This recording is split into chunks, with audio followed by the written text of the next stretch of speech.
ನಮಸ್ಕಾರ ಸ್ನೇಹಿತರೆ. D K Shivakumar ಅವರು ಮುಖ್ಯಮಂತ್ರಿಯಾಗಿ ನಾಡಿದ್ದು 3ನೇ ತಾರೀಕು ಅಂದ್ರೆ ಬುಧವಾರ ಪ್ರಮಾಣ ವಚನ ಸ್ವೀಕಾರ ಮಾಡೋದು ಕನ್ಫರ್ಮ್ ಆಗಿದೆ. ಸಮಯ ಇನ್ನು ನಿಗದಿ ಆಗ್ಬೇಕಷ್ಟೇ. ಬಹುತೇಕ ಸಂಜೆಯ ಸಂದರ್ಭದಲ್ಲಿ ಇರ್ತದೆ. ಡಿ ಕೆ ಶಿವಕುಮಾರ್ ಅವರು ದೈವ ಭಕ್ತರಾಗಿರೋದ್ರಿಂದ ಸರಿಯಾದಂತಹ ಮುಹೂರ್ತವನ್ನ ನೋಡಿ ಅವರು ಪ್ರಮಾಣ ವಚನವನ್ನ ಸ್ವೀಕರಿಸ್ತಾರೆ. ಇದರ ನಡುವೆ ಡಿ ಕೆ ಶಿವಕುಮಾರ್ ಅವರು ತಮ್ಮ ಸಂಪುಟದಲ್ಲಿ ಯಾರೆಲ್ಲ ಇರಬೇಕು, ಯಾರೆಲ್ಲ ಇರಬಾರ್ದು, ಯಾರ್ಯಾರಿಗೆ ಯಾವ ಖಾತೆಗಳನ್ನ ಕೊಡಬೇಕು, ಈ ರೀತಿಯಾದಂತ ವರ್ಕೌಟ್ ಗಳನ್ನ ಮಾಡ್ತಾ ಇದ್ದಾರೆ. ಇದೇ ಸಂದರ್ಭದಲ್ಲಿ ಡಿ ಕೆ ಶಿವಕುಮಾರ್ ಅವರು ಸಿದ್ದರಾಮಯ್ಯನವರ ಪುತ್ರನಾದಂತಹ ಯತೀಂದ್ರ ಸಿದ್ದರಾಮಯ್ಯನವರನ್ನ ತಮ್ಮ ಸಂಪುಟಕ್ಕೆ ತೆಗೆದುಕೊಳ್ಳುವಂತ ಯೋಜನೆಯನ್ನ ಮಾಡ್ತಾ ಇದ್ದಾರೆ. ಆದ್ರೆ ಸಿದ್ದರಾಮಯ್ಯನವರು ಖಡಾಖಂಡಿತವಾಗಿ ಹೈಕಮಾಂಡ್ಗೆ ಹೇಳ್ಬಿಟ್ಟಿದ್ದಾರಂತೆ, ಯಾವುದೇ ಕಾರಣಕ್ಕೆ ತನ್ನ ಮಗನನ್ನ ಸಂಪುಟಕ್ಕೆ ತಗೊಳ್ಬಾರ್ದು, ಆತ ಶಾಸಕನಾಗಿ ಮುಂದುವರಿಲಿ, ಈ ರೀತಿಯಾಗಿ ಕೇಳ್ಕೊಂಡಿದ್ದಾರಂತೆ. ಮೊನ್ನೆವರೆಗಿದ್ದಂತ ಸುದ್ದಿ ಏನು ಅಂತ ಹೇಳಿದ್ರೆ, ಸಿದ್ದರಾಮಯ್ಯನವರು ತಾನು ರಾಜೀನಾಮೆ ಕೊಡ್ಲಿಕ್ಕೆ ತಯಾರಿದ್ದೇನೆ, ಆದ್ರೆ ನನ್ನ ಮಗನ ರಾಜಕೀಯದ ಭವಿಷ್ಯದ ಬಗ್ಗೆ ನೀವು ನನಗೆ ಪ್ರಾಮಿಸ್ ಮಾಡಬೇಕು, ತನ್ನ ಮಗನಿಗೆ ಕ್ಯಾಬಿನೆಟ್ ತಗೊಳ್ಬೇಕು, ಹಾಗೆ ಆತನಿಗೆ ಒಂದು ಉತ್ತಮವಾದಂತಹ ಖಾತೆಯನ್ನು ಕೊಡಬೇಕು, ಈ ರೀತಿಯಾಗಿ ಕೇಳಿದ್ದಾರೆ ಅನ್ನೋ ಸುದ್ದಿ ಬರ್ತಾ ಇತ್ತು. ಆದ್ರೆ ಈಗ ಇದ್ದಕ್ಕಿದ್ದಾಗೆ ಸಿದ್ದರಾಮಯ್ಯನವರು ಯೂ ಟರ್ನ್ ತಗೊಂಡು ಬಿಟ್ಟಿದ್ದಾರೆ. ಹಾಗಾದ್ರೆ ಇದ್ದಕ್ಕಿದ್ದಾಗೆ ಸಿದ್ದರಾಮಯ್ಯನವರು ಯೂ ಟರ್ನ್ ತಗೊಳ್ಳಿಕ್ಕೆ ಕಾರಣ ಏನು? ಇದರ ಹಿಂದೆ ಬೇರೆ ಏನಾದ್ರೂ ಯೋಚನೆ ಇದೆಯಾ? ಈ ಎಲ್ಲ ವಿಷಯಗಳಿಗೆ ಸಂಬಂಧಪಟ್ಟಂತೆ ನಿಮ್ ಜೊತೆ ಮಾತಾಡ್ತಾ ಇದ್ದೇನೆ. ಸ್ನೇಹಿತರೆ, ನಿಮ್ಮೆಲ್ಲರನ್ನು ಕಾಫಿ ಅಂತ ಡಿಜಿಟಲ್ ಚಾನಲ್ಗೆ ಸ್ವಾಗತಿಸ್ತಾ ಇದ್ದೇನೆ. ಸ್ನೇಹಿತರೆ, ಸಾಮಾನ್ಯವಾಗಿ ಯಾವುದೇ ರಾಜಕಾರಣಿ ಆಗ್ಲಿ ತನ್ನ ನಂತರ ನನ್ನ ಮಗ ಅಥವಾ ಮಗಳು ಸರ್ಕಾರದ ಭಾಗವಾಗಿರಬೇಕು, ಸರ್ಕಾರದಲ್ಲಿ ಅವರಿಗೆ ಒಂದು ಉತ್ತಮವಾದಂತಹ ಮಂತ್ರಿ ಪದವಿ ಸಿಗಬೇಕು, ಈ ರೀತಿಯಾಗಿ ಯೋಚನೆ ಮಾಡ್ಕೊಂಡು ಹೋಗ್ತಾರೆ. ಹಾಗಾಗಿ ಶತಾಯ ಗತಾಯಿ ಏನಾದ್ರೂ ಮಾಡಿ ಹೈಕಮಾಂಡ್ ಅನ್ನ ಒಪ್ಪಿಸಿ ಅವ್ರನ್ನ ಮಂತ್ರಿ ಮಂಡಲ ಸೇರೋ ರೀತಿಯಲ್ಲಿ ನೋಡ್ಕೊಳ್ತಾರೆ.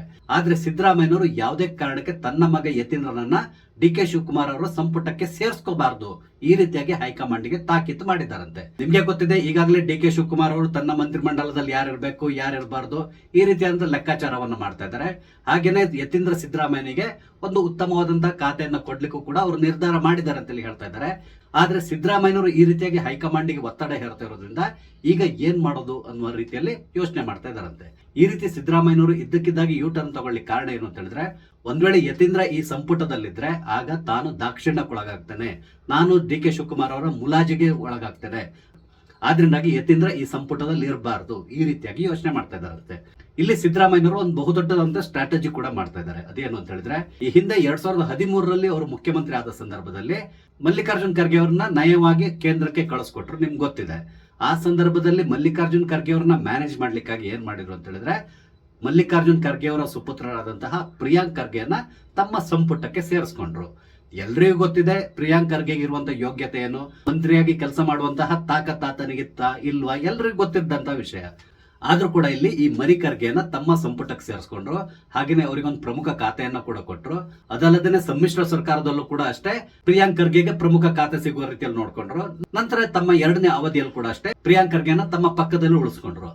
ಆ ರೀತಿ ಮಾಡುವ ಮುಖಾಂತರ ಮಲ್ಲಿಕಾರ್ಜುನ್ ಖರ್ಗೆ ಅವರು ಜಾಸ್ತಿ ಈ ಸರ್ಕಾರದ ವಿಷಯದಲ್ಲಿ ತಲೆ ಹಾಕದ ರೀತಿಯಲ್ಲಿ ನೋಡ್ಕೊಂಡ್ರು. ಇದು ಸಿದ್ದರಾಮಯ್ಯನವರ ಒಂದು ಕಾರ್ಯತಂತ್ರವಾಗಿತ್ತು. ಯಾಕಂತ ಹೇಳಿದ್ರೆ, ಮಲ್ಲಿಕಾರ್ಜುನ್ ಖರ್ಗೆ ಅವರು ಕೇಂದ್ರದಲ್ಲಿ ಅಂದ್ರೆ ಹೈಕಮಾಂಡ್ ಜೊತೆಗೆ ಉತ್ತಮವಾದಂತಹ ಬಾಂಧವ್ಯವನ್ನು ಹೊಂದಿದ್ರು.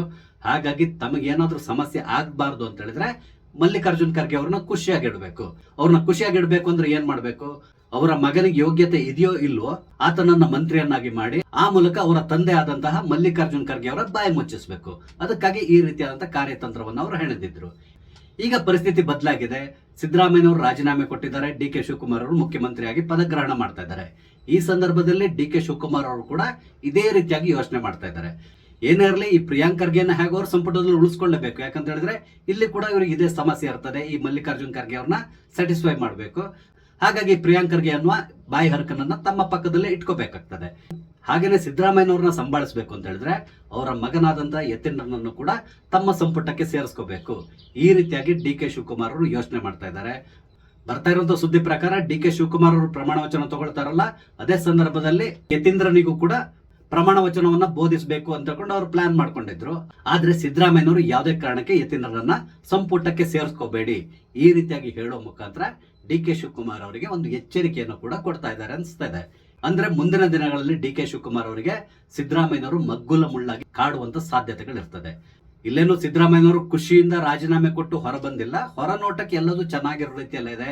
ಸಿದ್ದರಾಮಯ್ಯನವರು ತುಂಬಾ ಗಂಭೀರವಾಗಿ ನಡ್ಕೊಳ್ತಾ ಇದ್ದಾರೆ. ಹೈಕಮಾಂಡ್ ಹೇಳಿರುವಂತಹ ಯಾವುದೇ ಮಾತನ್ನ ಚಾಚು ತಪ್ಪದೆ ಪಾಲಿಸಿದ್ದಾರೆ. ಯಾವುದೇ ಸಂದರ್ಭದಲ್ಲೂ ಕೂಡ ಹೈಕಮಾಂಡ್ ವಿರುದ್ಧವಾಗಿ ಅವರು ಮಾತಾಡ್ಲಿಲ್ಲ. ಅದಕ್ಕೆ ಬದಲಾಗಿ ತುಂಬಾ ಸ್ಮೂತ್ ಆಗಿ ತಮ್ಮ ಅಧಿಕಾರವನ್ನ ಹಸ್ತಾಂತರ ಮಾಡಿದ್ದಾರೆ. ಆ ಮೂಲಕ ತಾನೋರ್ವ ಜೆಂಟಲ್ ಮ್ಯಾನ್ ಅಂತ ಕೊಂಡಿಲ್ಲಿ ತೋರಿಸ್ಕೊಳ್ಳಿ ಪ್ರಯತ್ನಿಸಿದ್ದಾರೆ. ಆದ್ರೆ ಒಳಗಿಂದ ಒಳಗಡೆ ಅವರು ಮದ್ದರಿತಾ ಇದ್ದಾರೆ. ಡಿ ಕೆ ಶಿವಕುಮಾರ್ ಅವರು ಎಷ್ಟು ದಿನ ಆಡಳಿತ ನಡೆಸ್ತಾರೆ ನಾನು ನೋಡಿಯೇ ಬಿಡ್ತೇನೆ, ಈ ರೀತಿಯಾಗಿ ಕೂಡ ಅವ್ರು ಯೋಚನೆ ಮಾಡ್ತಾ ಇದ್ದಾರೆ. ಈಗಾಗಲೇ ಕೆಲವೊಂದು ಸೂಚನೆಗಳು ಕೂಡ ಸಿಗ್ಲಿಕ್ಕೆ ಶುರುವಾಗಿದೆ. ಅವರ ಹಿಂಬಾಲಕರು ಯಾವ ರೀತಿ ಮಾತಾಡ್ತಾ ಇದ್ದಾರೆ ಎಲ್ಲದನ್ನು ನಾವು ನೋಡ್ತಾ ಇದ್ದೇವೆ. ಹಾಗೇನೆ ಈ ಸರ್ಕಾರವನ್ನ ತನ್ನ ಕಂಟ್ರೋಲ್ ಅಲ್ಲಿ ಇಟ್ಕೋಬೇಕು ಅಂತ ಹೇಳಿದ್ರೆ ತನ್ನ ಮಗ ಆ ಸಚಿವ ಸಂಪುಟದಲ್ಲಿ ಇರಬಾರ್ದು, ಆತ ಹೊರಗಡೆ ಇದ್ರೇನೆ ನನಗೆ ಅನುಕೂಲ, ಈ ರೀತಿಯಾಗಿ ಸಿದ್ದರಾಮಯ್ಯನವರು ಯೋಚನೆ ಮಾಡ್ತಾ ಇದ್ದಾರೆ. ಹಾಗೇನೆ ಡಿ ಕೆ ಶಿವಕುಮಾರ್ ಅವರಿಗೆ ಬೇರೆ ಬೇರೆ ರೀತಿಯಾದಂತಹ ಸಮಸ್ಯೆಗಳನ್ನ ಕ್ರಿಯೇಟ್ ಮಾಡ್ಲಿಕ್ಕೆ ಹಾಗೂ ತಮ್ಮ ಹಿಂಬಾಲಕರು ಅಲ್ಲೊಂದಿಷ್ಟು ಜನ ಇದ್ದೇ ಇರ್ತಾರೆ. ಅವ್ರ ಮುಖಾಂತರ ಏನೆಲ್ಲ ಬೇಕೋ ಎಲ್ಲ ರೀತಿಯಾದಂತಹ ಆಟವನ್ನ ಸಿದ್ದರಾಮಯ್ಯನವರು ಆಡ್ತಾರೆ. ಆದ್ರೆ ಈ ಎಲ್ಲ ಆಟಗಳನ್ನ ಆಡ್ಬೇಕು ಅಂತ ಹೇಳಿದ್ರೆ ಡಿ ಕೆ ಅವರ ಸಂಪುಟದಲ್ಲಿ ತಮ್ಮ ಮಗ ಇರಬಾರ್ದು, ಆತ ಇಲ್ಲದಿದ್ರೇನೆ ನನಗೆ ಅನುಕೂಲ, ಸರ್ಕಾರವನ್ನ ತನಗೆ ಹೇಗ್ ಬೇಕೋ ಆ ರೀತಿಯಾಗಿ ಆಟ ಆಡಿಸ್ಲಿಕ್ಕೆ ಸಾಧ್ಯ ಆಗ್ತದೆ. ಈ ರೀತಿಯಾಗಿ ಸಿದ್ದರಾಮಯ್ಯನವರು ಯೋಚನೆ ಮಾಡ್ತಾ ಇರೋದ್ರಲ್ಲಿ ಕಾಣಿಸ್ತಾ ಇದೆ. ನಿನ್ನೆ ದೆಹಲಿಯಲ್ಲಿ ಖರ್ಗೆ, ರಾಹುಲ್ ಗಾಂಧಿ ಹಾಗೆ ಸೋನಿಯಾ ಗಾಂಧಿ ಇವರೆಲ್ಲರೂ ಕೂಡ ಸಿದ್ದರಾಮಯ್ಯನವರು ಭೇಟಿ ಮಾಡಿದ್ರು. ಈ ಭೇಟಿಯ ಸಂದರ್ಭದಲ್ಲಿ ಅವರು ಖಡಾಖಂಡಿತವಾಗಿ ಹೇಳಿಬಿಟ್ಟಿದಾರಂತೆ, ಯಾವುದೇ ಕಾರಣಕ್ಕೆ ಯತೀಂದ್ರ ಸಿದ್ದರಾಮಯ್ಯನನ್ನ ಸಂಪುಟದಲ್ಲಿ ಸೇರಿಸಬೇಡಿ, ಆತ ಶಾಸಕನಾಗಿಯೇ ಮುಂದುವರಿಲಿ ಅಂತಕೊಂಡು ಹೇಳಿದಾರಂತೆ. ಈ ರೀತಿಯಾಗಿ ಸಿದ್ದರಾಮಯ್ಯನವರು ತಾಕೀತು ಮಾಡ್ತಾ ಇದ್ದಾರೆ ಅಂತ ಹೇಳಿದ್ರೆ ಅದರ ಹಿಂದೆ ಏನೋ ಒಂದು ಯೋಚನೆ ಇದ್ದೇ ಇರ್ತದೆ. ಆ ಯೋಚನೆ ಬೇರೆ ಏನೂ ಅಲ್ಲ, ಈ ಸರ್ಕಾರವನ್ನ ಕೆಡವಲಿಕ್ಕೆ ಒಂದು ಮುಹೂರ್ತವನ್ನ ಫಿಕ್ಸ್ ಮಾಡಬೇಕು. ಅದಕ್ಕಾಗಿ ಎಲ್ಲಾ ರೀತಿಯಾದಂತಹ ವರ್ಕೌಟ್ ಅನ್ನ ಈಗಾಗಲೇ ಸಿದ್ದರಾಮಯ್ಯನವರು ಪ್ರಾರಂಭ ಮಾಡಿದ ರೀತಿಯಲ್ಲಿ ಕಾಣಿಸ್ತದೆ. ಕೇವಲ 6 ತಿಂಗಳ ಒಳಗಡೆ ಈ ಸರ್ಕಾರವನ್ನ ಖಂಡಿತವಾಗಿ ಸಿದ್ದರಾಮಯ್ಯನವರು ಬೀಳಿಸ್ತಾರೆ ಅನಿಸ್ತದೆ. ಅದರ ಮುನ್ಸೂಚನೆ ಈಗಾಗಲೇ ಸಿಗ್ಲಿಕ್ಕೆ ಶುರುವಾಗಿದೆ. ನಿಮ್ಗೆ ಗೊತ್ತಿರಬಹುದು ಸತೀಶ್ ಜಾರಕಿಹೊಳಿ ಅವರು ಯಾವ ರೀತಿಯಾದಂತಹ ಆಟವನ್ನ ಪ್ರಾರಂಭ ಮಾಡಿದ್ದಾರೆ ಅಂತ ಹೇಳಿ. ಈಗಾಗಲೇ ಸತೀಶ್ ಜಾರಕಿಹೊಳಿ ಅವರಿಗೆ ಕೆಪಿಸಿಸಿ ಅಧ್ಯಕ್ಷ ಗಿರಿಯನ್ನ ಕೊಡ್ತೇವೆ ಅಂತಕೊಂಡು ಹೈಕಮಾಂಡ್ ಹೇಳಿದಂತೆ. ಆದ್ರೆ ಈಗ ಸತೀಶ್ ಜಾರಕಿಹೊಳಿ ಅವರು ಕೆಪಿಸಿಸಿ ಅಧ್ಯಕ್ಷಗಿರಿ ಜೊತೆಗೆ ನನಗೆ ಒಂದು ಉತ್ತಮವಾದಂತಹ ಮಂತ್ರಿ ಪದವಿಯನ್ನು ಕೂಡ ಕೊಡಬೇಕು, ಉತ್ತಮವಾದಂತಹ ಖಾತೆಯನ್ನು ಕೊಡಬೇಕು, ಇಲ್ಲದಿದ್ರೆ ನಾನು ಅಧ್ಯಕ್ಷ ಪದವಿಯನ್ನು ಒಪ್ಕೊಳ್ಳೋದಿಲ್ಲ, ಈ ರೀತಿಯಾಗಿ ಮಾತಾಡ್ಲಿಕ್ಕೆ ಶುರು ಮಾಡಿದ್ದಾರೆ. ನಿಮ್ಗೆ ಗೊತ್ತಿರಬಹುದು ಸಿದ್ದರಾಮಯ್ಯ ಅವರು ಮುಖ್ಯಮಂತ್ರಿ ಆಗಿದ್ದ ಸಂದರ್ಭದಲ್ಲಿ ಸತೀಶ್ ಜಾರಕಿಹೊಳಿ ಅವರು ಪದೇ ಪದೇ ಕೆಲವೊಂದು ಹೇಳಿಕೆಗಳನ್ನ ಕೊಡ್ತಾ ಇದ್ರು. ಆ ಸಂದರ್ಭದಲ್ಲಿ ಅವರು ಏನ್ ಹೇಳ್ತಾ ಇದ್ರು ಅಂತ ಹೇಳಿದ್ರೆ ಡಿ ಕೆ ಶಿವಕುಮಾರ್ ಅವರು ಅಧ್ಯಕ್ಷಗಿರಿ ಜೊತೆಗೆ ಮಂತ್ರಿ ಪದವಿಯನ್ನು ಕೂಡ ನಿಭಾಯಿಸ್ತಾ ಇದ್ದಾರೆ. ಈ ರೀತಿಯಾಗಿ ಎರಡೆರಡು ಜವಾಬ್ದಾರಿಯನ್ನ ಅವ್ರಿಗೆ ಯಾಕೆ ಕೊಟ್ಟಿದ್ದಾರೆ? ಅವರು ಅಧ್ಯಕ್ಷಗಿರಿಯನ್ನ ಬಿಟ್ಬಿಡ್ಲಿ, ನಾನು ನನ್ನ ಮಂತ್ರಿಗಿರಿಯನ್ನ ಬಿಟ್ಟು ಅಧ್ಯಕ್ಷನಾಗ್ಲಿಕ್ಕೆ ತಯಾರಿದ್ದೇನೆ, ಈ ರೀತಿಯಾದಂತ ಹೇಳಿಕೆಗಳನ್ನ ಕೊಡ್ತಾ ಇದ್ರು.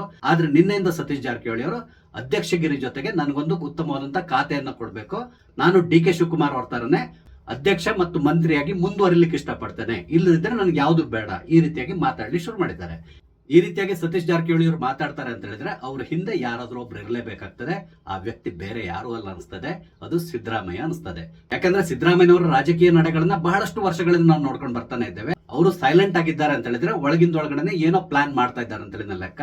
ಈಗ ಅವರು ಯತೀಂದ್ರನನ್ನ ಸಂಪುಟಕ್ಕೆ ಸೇರ್ಸ್ಕೋಬೇಡಿ ಅಂತ ಹೇಳ್ತಾ ಇದ್ದಾರೆ ಅಂತ ಹೇಳಿದ್ರೆ ಅದರ ಹಿಂದೆ ಒಂದು ಬಲವಾದ ಕಾರಣ ಇದೆ. ಆ ಕಾರಣ ಏನನ್ನೋದು ಕೆಲವೇ ದಿನಗಳಲ್ಲಿ ಬಹಿರಂಗ ಆಗ್ತದೆ. ಅಲ್ಲಿವರೆಗೆ ನಾವು ಕಾಯಬೇಕಾಗಿದೆ. ಸ್ನೇಹಿತರೆ, ಸಿದ್ದರಾಮಯ್ಯನವರ ಈ ನಡೆ ಬಗ್ಗೆ ನಿಮ್ಗೆ ಏನಿಸ್ತದೆ? ನಿಮ್ಮ ಅನಿಸಿಕೆಗಳನ್ನ ದಯವಿಟ್ಟು ಕಮೆಂಟ್ ಮುಖಾಂತರ ತಿಳಿಸಿ. ಹಾಗೆಯೇ ಇಲ್ಲಿ ನಾನು ಹಂಚಿಕೊಂಡಂತ ವಿಷಯ ಇಷ್ಟ ಆದ್ರೆ ಲೈಕ್ ಮಾಡಿ, ಶೇರ್ ಮಾಡಿ, ದಯವಿಟ್ಟು ನನ್ನ ಚಾನಲ್ ಸಬ್ಸ್ಕ್ರೈಬ್ ಮಾಡಿ. ನಮಸ್ತೆ, ಜೈ ಹಿಂದ್.